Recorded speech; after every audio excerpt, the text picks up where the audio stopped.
we are joined by Amazing after that win versus Millenium. Great job, and I want to ask you straight off the bat that you guys were going for that lane swap, 2 guys in the top lane, despite the changes. So why did you go for that in this case? Well, we don't consider Millenium a coordinated team, so we just swapped into top to have some coordination from our side, and they had to answer it, and they didn't really do that. Like Shen had a decent farm, but got outfarmed by Renekton. I outfarmed Pantheon by a landslide, and I was far ahead of him, especially in XP. So that was our thought process behind it. We just forced coordination out of them.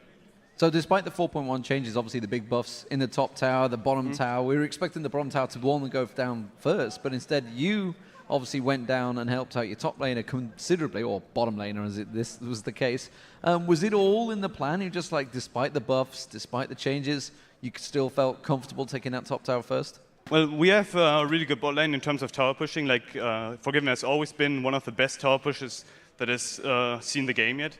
I don't know. And therefore, we really feel confident in lane swaps since mostly we have good coordination when we do it. So, yeah, the comfort was on our side.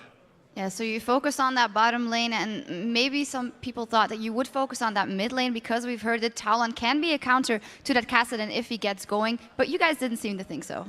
Can be a counter, but he needs some jungle pressure, like from level 1 to 6. If he doesn't get a kill onto Kassadin, or maybe even 2, he won't be able to shut him down ever, so we don't really, we didn't really think about that matchup too much, and I think that counter was also comfortable in it.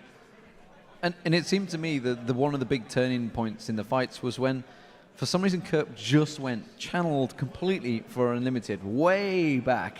Used everything on him, used his ultimate on. You guys all piled forward. Were you just expecting him to go for that? And I mean, you talked about how you knew they were uncoordinated. It just seemed they didn't know really where to focus. I did not even know that Talon was going in. Like, I didn't expect it. I just saw him dying, like, suddenly. I don't know, like the uncoordination basically showed there, I don't know. Maybe it's just Kerb having a bad day or something like that, but I don't know, like that just seemed really off. And following up on that, obviously there was a point where Aranea did the man drop, as it's now known, the drop onto you guys. He actually jumped onto you on the tower when Unlimited and Forgiven were in range. He didn't go for them. Were you surprised by this? I mean, you were on the tower doing the basic attacks and he jumped on you instead of going for the AD carry. Maybe he likes me, I don't know. What I also wanted to ask you about in relation to those picks and the Pantheon on the other side, is there a time during the game where you look at the items and you realize, whoa, I am incredibly tanky right now, and Aranea just isn't at all? And what does that make you do if you see that? Well, we actually, prior to this game, we watched the replays, and we always saw Aranea getting behind in his builds for some reason. He has some odd early game-ish builds where he rushes Ninja Tabby or something like that, which I don't really understand, but that's not my issue. I'm just trying to farm up, and then at some point I just see, like, I have a, what did I have? Ancient Golem or something like that, and a Randuin's, and a Sunfire. Well, I knew that I could go into every team fight and probably get out again, which is something that Aranea couldn't provide for his team.